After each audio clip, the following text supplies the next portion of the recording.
Olá, bem-vinda, bem-vindo ao Você Pode, esse espaço de escuta, acolhimento e reflexão sobre os desafios que atravessam a vida das famílias e das mulheres todos os dias. Hoje a nossa conversa é sobre carreira, maternidade, cobrança e sobre algo que muitas mulheres vivem em silêncio: a sensação constante de nunca serem suficientes. Mesmo com tantos avanços no mercado do trabalho, muitas mulheres ainda se sentem sobrecarregadas, desacreditadas e divididas entre a vida profissional e pessoal. Para falar sobre esse tema tão importante, recebemos a Sandra Lesbopan, psicóloga, especialista em orientação profissional de carreira, fundadora da Transformação e alguém que há mais de 20 anos acompanha mulheres em processos de autoconhecimento, transição profissional e reconstrução da própria trajetória. Sandra, obrigada. Esse tema é um tema que, aliás, todos os temas aqui que a gente recebe, os profissionais, os temas me fascinam, mas esse em especial, por quê? Porque é o meu dia a dia. É o nosso dia a dia. É o seu dia dia a dia. Então, assim, tem tudo a ver com o momento que todas nós estamos passando, falando de mulher, profissional, mãe, esposa, menopausa, tudo junto, encalacrado. Então, assim, é um tema que eu acho interessantíssimo e de extrema importância para a gente poder falar aqui. Perfeito. Então, obrigada por estar aqui com a gente. Adorei te conhecer, mas foi rapidinho aqui, né, pra gente falar, mas então a gente vai bater um papo aqui. Então, obrigada mais uma vez por você estar aqui com a gente. O prazer é todo meu, Cassandra. Eu que agradeço o convite e a oportunidade, né? A gente poder falar daquilo que a gente vive, daquilo que nos preocupa, daquilo que interfere na nossa rotina, no nosso dia a dia, na nossa pele. É importante. Mas olha, mais uma vez, obrigada. E o tema, se a gente não conseguir terminar, já fica o convite para você voltar aqui para falar, porque olha, dá para fazer muitas horas aí de bate-papo, não? Mas vamos lá. Ô Sandra, muita coisa, a gente fala assim, hoje estamos em 2026, muita coisa mudou, há décadas mudou a forma da mulher trabalhar, no mercado de trabalho e tudo mais. Mas por que ainda tantas mulheres sentem e precisam provar o tempo inteiro a posição dela no trabalho? Eu não sei se isso está ligado a, de repente, alguns setores, né? Alguns sofrem mais, outros menos, mas ainda assim a posição da mulher sofre muito para se provar. Então, vamos lá. Perfeita essa sua observação a respeito dos setores, né? Mas antes, eu acho que vale sim a gente reforçar os avanços que a gente já teve. Porque isso tudo é bom olhar. Não estamos onde a gente gostaria de estar, mas a gente está mais à frente de onde a gente já esteve. Hoje, como você mencionou, né, Cassandra, as mulheres já ocupam muito mais lugar no mercado de trabalho. A gente já pode conversar sobre isso. Antes, imagina, uma mulher ter ambição, uma mulher ter desejos profissionais era impensável, né? Assim, fica quieta, vai lavar uma roupa. As leis são recentes com relação à posição da mulher. Né? Mas tivemos avanços. Sim, foi um tivemos avanços. A gente ainda não está onde a gente gostaria. E até, talvez por isso, eu costumo dizer assim, que a gente melhorou as oportunidades, mas com isso a gente aumentou as expectativas. Nossa. Social e nossa... em cima da posição da mulher, né? Antes bastava ser uma boa mãe, uma boa esposa. Agora você tem que ser uma boa mãe, uma boa esposa e uma boa profissional, né? E uma boa mulher da família como um todo, né? Porque aí até ia completar também. Bom, não, acho que eu me perdi. Volta, a sua segunda pergunta qual foi? Das áreas. Exato, porque assim, você vê determinadas áreas em que as mulheres, elas desempenham um papel em que a sociedade enxerga, tem que ser o lugar dela, é o lugar dela, é a mulher como profissional. Porém, em outros, no mundo corporativo da onde eu venho, é completamente diferente. Exatamente. Então você tem uma cobrança muito maior, você precisa se posicionar, como eu falei, embora 2026, mas ainda tem isso, eu percebo isso. E dependendo do setor e ainda dependendo do cargo, é mais ainda. Quando você pega um cargo de liderança, que também é o meu caso, você vê situações assim complicadas. Então, é fato que depende da vertical que você se encontra, depende do setor, você tem mais essa cobrança da sociedade, de quem trabalha do seu lado e da gente. Com certeza. E aí, eu vou, até para responder, eu vou caracterizar um fato antes, né? Quando a gente fala lá em tripla jornada feminina, é isso mesmo, né? A gente cuida da casa, a gente cuida da família, a gente cuida da família estendida, é o lugar da mulher. Cuidar da sogra, cuidar do sogro, lembrar do aniversário da cunhada, comprar o presentinho do sobrinho, e levar um parente no hospital. É tudo a mulher que faz, além de cuidar da casa idade, dela. como você falou, quando você tem aí eu vou falar da minha geração, você tá cuidando dos filhos e tá cuidando dos pais. Exatamente. Então você tem essa dupla jornada também. Exatamente. Né? Dos filhos, dos pais, dos sogros, do lado do marido, frequentemente, é a mulher que cuida também, né? Porque a gente que é sensível, a gente que é mais disponível. Então, assim, no mercado de trabalho, no mundo corporativo, no mercado de trabalho tradicional, não tem espaço para essa sensibilidade. Você tem que se provar o tempo todo como capaz, como guerreira, como forte, como racional, como eficiente. É difícil a tripla jornada para qualquer uma, em qualquer trabalho que você tenha, mas nas áreas mais da saúde, da educação, que a empatia é mais importante, tudo bem. Não é que tudo bem, né? Mas fica um pouco mais menos leve, difícil. mais leve, vamos dizer assim. Fica mais leve. Isso. Agora, quando você vai para outro setor, finanças, né? Imagina. Alguns setores, vendas. Eu já escutei, não tem problema, não estou citando o nome nem nada, mas já escutei assim: nossa, parece um homem de vendas. Por que um homem de vendas? Né? Você parece um homem de vendas. Por que um homem de vendas? Você fica avaliando. Porque o homem. O que é a mulher de vendas? Por que é a mulher de vendas? O que é a mulher de vendas? É a mulher que não vende? Exato. Então, assim, tem alguns rótulos que são colocados, ainda são colocados, que não cabem mais. Não cabe mais. No que a gente veio ver, não cabe mais. Você sabe que eu tenho uma paciente que está prestando concurso para auditor fiscal, né? Eu acho que é o concurso mais concorrido que a gente tem. Se não é o mais, é um dos mais e tal. E aí, ela estava me contando que 25% dos aprovados são mulheres. Aí você fala, porque os homens são mais inteligentes, então eles passam mais?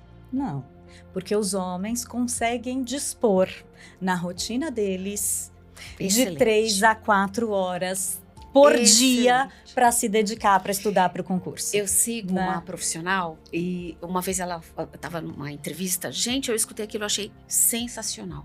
E também eu faço parte de um grupo na empresa, é um grupo de empresárias da impressão, né, de gráfico e tudo mais, chama Mulheres da Impressão. Ó, eu fazendo aqui a propaganda, mas não tem problema não.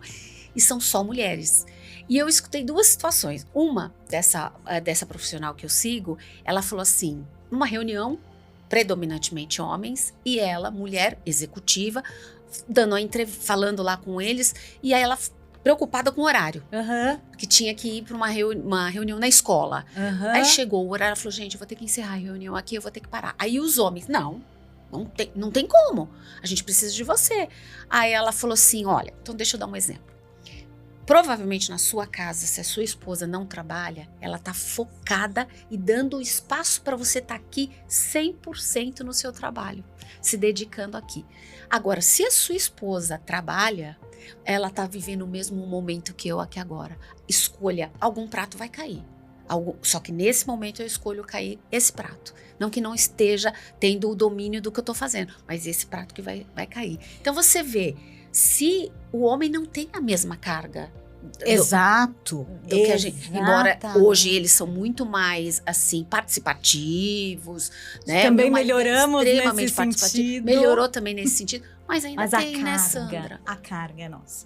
Né? A carga é da mulher e a gente assume. Né? A mulher assume esse papel, a mulher se responsabiliza. Eu achei muito bom ela ter respondido isso. Exato. Mas aí, esse seu exemplo me relembra aqui que é justamente a mulher, ela tem que se provar no mundo do trabalho. O homem tá claro que o trabalho é prioridade. A mulher, ela precisa mostrar que ela é competente, que ela é eficiente, que ela realmente está engajada e comprometida com o trabalho dela, embora ela tenha outras necessidades, outras demandas, outras urgências, outros pratinhos, como a moça aí do seu exemplo, né? É difícil. E aí, linkado ao que você falou, tem a desigualdade. Além de tudo, de toda essa cobrança, tem também a desigualdade salarial, às vezes. Tem a questão de diferença entre o homem, ou às vezes ocupando o mesmo cargo, tem a questão da diferença salarial. Até te trazer um dado do Fórum Econômico Mundial, acho que o último Fórum Econômico Mundial, ele fala que as mulheres ocupam 40%, mais de 40% do mercado de trabalho. Então, realmente, estamos no mercado de trabalho, né? E cada vez mais lideranças, né? Também, isso é sensacional. Cada vez mais em lideranças, mas é isso, embora a gente seja quase metade da força de trabalho, em liderança, nós somos apenas 1/3. Nossa. É menos de 1/3, é 30%, em torno de 30%. Então, ainda tem isso, ainda tem essa desigualdade e tal. Você sabe, Cassandra, uma coisa que me preocupa, que eu acho que é um dado estrutural. Justamente como nós temos essa tripla jornada, essas outras necessidades, essas outras demandas, nos sobra menos tempo. Inevitavelmente, o dia tem 24 horas para todos, nos sobra menos tempo para dedicar para a carreira, para estudar. Para estudar, isso que eu ia falar, para estudar. Para o ócio criativo, ou mesmo para descansar, que é imprescindível para um bom desempenho. Não fazer nada, né? O não fazer nadismo. nada. O dormir, dormir melhor, né? O dormir mais, o relaxar, né? O entretenimento. E aí, com isso, a gente fica um pouquinho para trás. E se não fica para trás de verdade, porque realmente eu tenho menos especializações, eu fiz menos pós-graduações, eu fiz menos cursos, a gente se sente aquém. Aí vem a culpa, a cobrança, a nossa cobrança. Eu me coloco nesse lugar também. Eu me coloco. Porque em determinado momento a mulher fica assim, ou eu durmo, ou eu estudo. Ou mas eu faço não fiz companhia para os meus filhos, não dei nenhuma atenção para os meus filhos ainda hoje. Pro meu marido, não consegui ficar com meu marido, né? Tem toda essa cobrança. E aí entra o seu papel, né? Como é que também a gente cuida disso? Ok sentir cobrança? Ok? Como cuida disso? Essa cobrança é tão ruim, né? Porque, na real, a gente sente que se eu dei para um lado, faltou para o outro. Se eu dei para o outro, faltou para um. E aí a gente fica o tempo todo achando que não faz nada direito. Quando, na verdade, a gente faz muita coisa muito bem. Mas essa autoestima, essa autocobrança, esse senso de não sou boa o bastante, ele permeia as mulheres. No consultório a gente vê isso direto, né? O tempo todo. Eu brinco, eu falo isso para as minhas pacientes. Às vezes eu falo... Mas você tem pacientes homens também? Tenho também, não trabalho exclusivamente. E você vê isso nitidamente, que a culpa está mais no lugar da mulher do que do homem? Ele se debruça para a carreira com tranquilidade. A mulher está sempre querendo equilibrar. A demanda dela é sempre nesse sentido. Não, mas eu preciso de alguma coisa que eu tenha flexibilidade de horário. Não, mas eu preciso de alguma coisa que eu consiga equilibrar com a vida pessoal, né? A vida pessoal com tudo isso que ela envolve. O homem não. Ele é mais tranquilo em pensar na carreira. A minha carreira. É uma coisa separada e é uma coisa única. A mulher não. A carreira é uma coisa que faz parte de toda a vida dela. Não sei se deu para entender a diferença. Deu. Mas você vê uma mudança comportamental dos homens? Nesse sentido de apoio à mulher? Vejo. Ou pelo menos quem tá com você. Mas você vê realmente essa mudança comportamental? Vejo bastante. O marido dessa paciente que vai prestar o concurso de auditoria lá, ele assumiu a casa. Porque ela também trabalha, né? Ela está estudando além do trabalho. Ele assumiu a casa e foi um combinado que eles fizeram. Ele falou, eu te apoio, vai que eu... Eles não têm filhos ainda, mas ele falou, vai que eu te apoio. Eu seguro as pontas aqui em casa. E tá funcionando. E tá tudo bem. E é sensacional. E é sensacional. Tem muitas situações assim que tá tudo bem. Mas, infelizmente, eu ainda vejo essa a carga mental é nossa. A carga mental é nossa. Então é isso, ele ajuda, ele faz, ele lava a louça, ele faz comida, mas não, especificamente no caso deles eu não quero expor aqui tanto, né? Mas assim, em geral é isso. O pai pode levar o filho no médico, Mas é você que sabe que está na hora de marcar, você que sabe qual o telefone do pediatra, é você, né? Então, tá aqui. Você que sabe, ele pode colocar o lixo na lixeira lá fora, mas é você que sabe qual o dia de colocar o lixo, entendeu? Então, aí outro dia, até conversando com uma paciente, né, ela falou assim, eu tô tão cansada, mas eu descansei, eu dormi tão bem essa noite, e eu tô tão cansada. A gente estava chegando nesse ponto, né, que talvez o cansaço dela não era por falta de descanso, é um cansaço por excesso de demandas que nunca cessam. É a autocobrança, mas aí é perigoso também, né, Sandra? Porque aí pode entrar num processo de depressão, de outras situações um pouco mais graves, se a gente não controla, se não tem um apoio de um profissional, se tem um apoio familiar. Então, isso também é um dado perigoso, que a gente sempre tem que estar atenta a isso. Eu tenho toda essa demanda, a jornada tripla e mais a questão da maternidade atípica. Eu vivo me cobrando, mas eu me cuido. Eu tenho acompanhamento do psicólogo, eu tenho muito tempo, eu e meu marido, ele me apoia, então a gente precisa também ter essa atenção. Com certeza.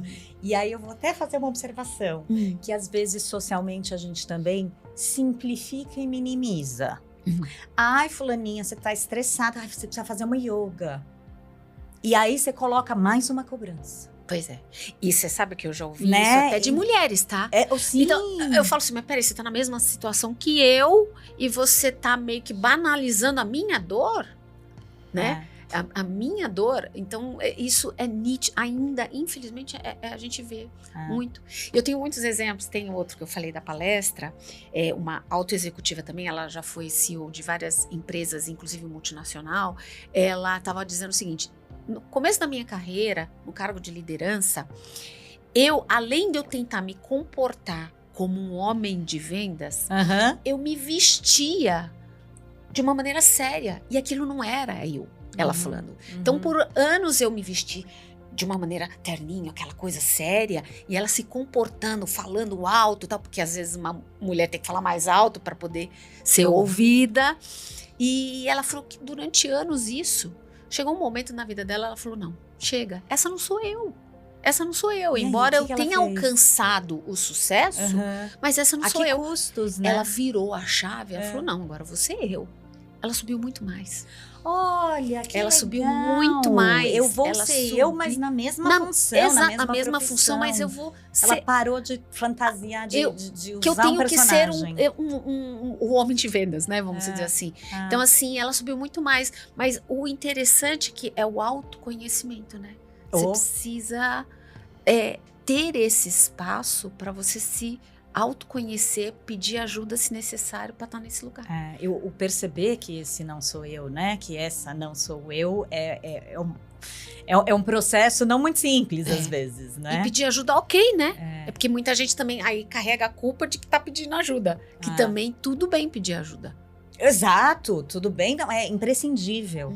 É imprescindível. E mais do que isso, o ideal seria que a gente não precisasse pedir ajuda.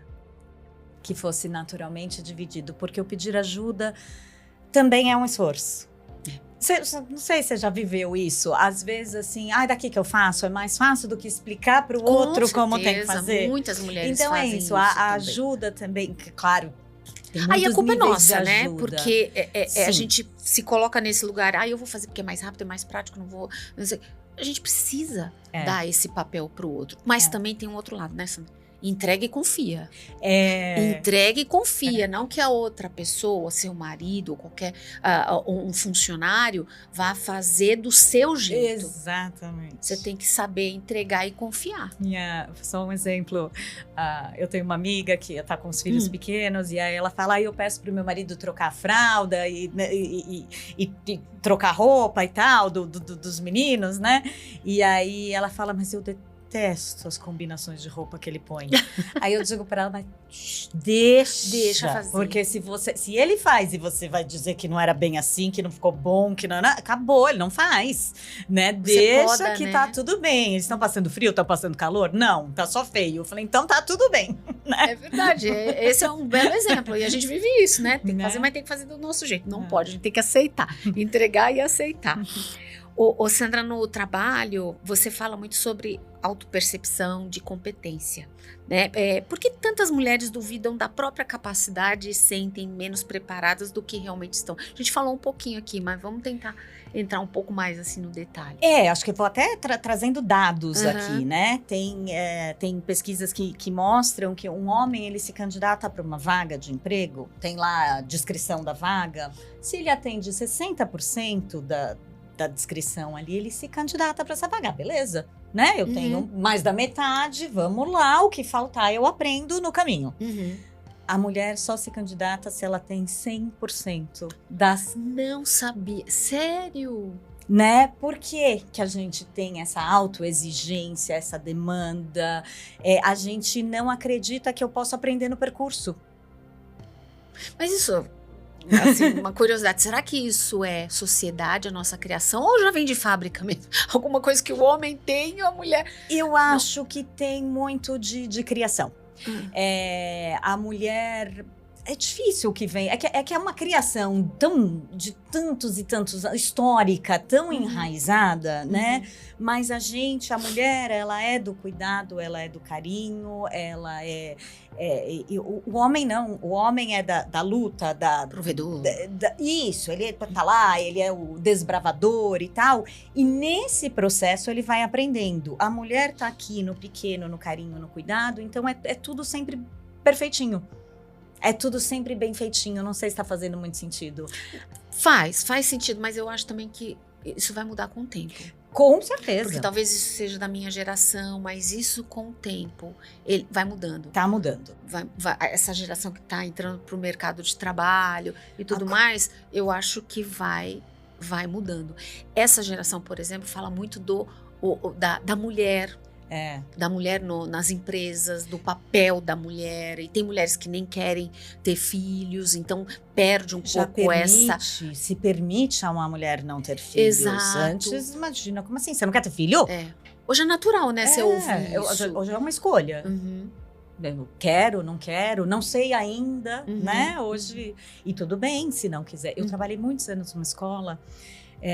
e a gente via claramente os filhos de casais que não queriam ter tido filhos.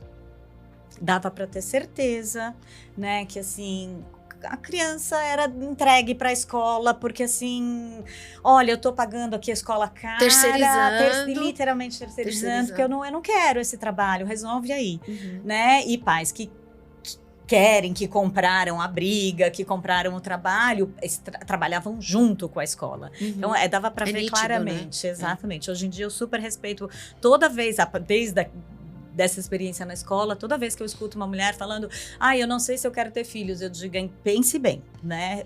E outra, eu digo mais também, é uma escolha da mulher, não do casal. Eu acho que quem tem que decidir se quer ter filho ou não é a mulher. Eu acho que não dá para um casal ter filho se só o homem quer. Embora eu acho que seja mais raro o homem querer ter filho, uma mulher não. Talvez hoje menos. Acho que talvez eu acho que é historicamente, histórico isso, não cada vez menos. E aí, até falando em maternidade, quando a maternidade ela entra na vida profissional, muitas mulheres passam... que a gente falou, a viver uma culpa que não tem fim, né? Sobrecarga e conflito. Como essa dupla jornada impacta emocionalmente na identidade da mulher?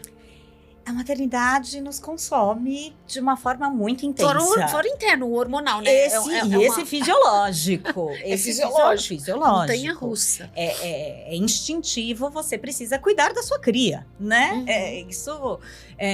E aí... Até no mundo do trabalho, você já deve ter ouvido esse dado, um homem com filhos é valorizado. Porque ele é mais sério no trabalho, ele precisa mais daquele trabalho, porque ele é o provedor, ele vai se debruçar mais ao trabalho. É verdade. É verdade. É valorizado. É verdade. Você sabe Ele que vira um homem mais responsável, um homem mais comprometido. Com certeza, você tá falando, é verdade. E a mulher com filhos É verdade. vai embora mais cedo, vai ter que pedir para sair para levar filho ao médico, para ir na reunião de escola. A metade da atenção dela não vai estar toda aqui. Você a trouxe mulher um exemplo com real, é filhos, verdade. Ela é desvalorizada no mercado de trabalho. Puxa vida, de novo, eu tenho exemplos, né? Eu conheço homens em cargo de liderança, CEOs de grandes empresas, solteiros, e que a empresa cobra, principalmente a empresa japonesa, que tem aquela Mais questão tradicional. cultural mais tradicional, que cobra que ele case. Então, Que ele case, que ele tenha filho. Olha que curioso. presidente, É, candidato à presidência. Você não é um dos quesitos lá, E a muitas vida coisas a gente familiar escuta, a do mulher cidadão. não, porque também ela tem a TPM da vida, vai comprometer o trabalho, eu espero que daqui diante, até por ter uma filha, né? Até por ter uma filha, que isso mude completamente. Sim. Né? Que a gente tenha oportunidade tanto para mulher, para o homem, qualquer gênero que seja, sendo bom, fazendo bem, eu acho que tem que ter espaço para todos. Mas evoluímos muito, mas ainda a gente tem muito a evoluir, né? Ô Sandra, para quem sente, para finalizar aqui, para quem sente que se perdeu profissionalmente, ou vive hoje uma relação desgastante com o trabalho, tem poucas pessoas assim, né, nesse lugar, mas vamos lá. Como a orientação profissional pode ajudar a reconstruir uma trajetória mais consciente possível e ser feliz? Perfeito. Acho que essa é uma mágica. Perfeito. Cassandra, assim, pensando ainda no mercado de trabalho, antes até de entrar no meu trabalho específico, pensando no mercado, a gente valoriza uma trajetória linear, constante, contínua, né? Aquele cara que começou como estagiário e ele foi... E a mulher não tem, muito frequentemente, nós não temos trajetórias lineares. A gente faz uma coisa, a gente para, aí a gente vai fazer outra, aí a gente muda de área, porque aí eu tô na maternidade, eu me afasto do trabalho, às vezes muito mais tempo do que a licença. E o mercado valoriza a trajetória linear como sendo a certa. Então a gente também chega... eu tô voltando agora, eu parei porque fui mãe, e assim, como se a gente tivesse perdido coisas, a gente estava aprendendo um monte de coisas, a gente desenvolveu um monte de habilidades, mas nem a gente acredita, né? Então, o trabalho da orientação profissional, aqui o trabalho que eu faço no consultório especificamente, ele é essencial para a pessoa reconhecer os seus talentos e as suas potências, para a pessoa encontrar caminhos que estejam de acordo com as suas potências e com os seus anseios, com as suas necessidades, com os seus desejos, alinhar tudo isso e acreditar que ela é capaz, né? Que ela ou ele, que a pessoa é capaz. Então é um trabalho de muita autoconfiança. É um trabalho de autoconhecimento e como consequência vem a autoconfiança. É uma sequência do trabalho que você desenvolve. Exatamente. Agora, você falou esse período que realmente é fato. Eu me afasto quando eu sou mãe e tal. Só que ninguém vê o quanto também a maternidade traz... Eu posso falar como prova viva. Traz benefícios para o seu trabalho, para o lado profissional. Sim. Tem um livro até que chama Lidere como uma Mãe. Porque você... Não sei se você conhece. Não. Lidere como uma mãe. Por quê? Porque interessantíssimo. Tanto é que quem faz o prefácio, né, que fala, é a Cris do Nubank, a cofundadora do Nubank. Olha. A Cris Junqueira. Ela diz o seguinte, que ela aprendeu muito a carreira dela por ser mãe. Você tem que dar comandos claros, você tem que ter uma comunicação clara. E quanto isso a gente tem que ter com o nosso time. E planejamento. Organização, né? Prioridade. Exato.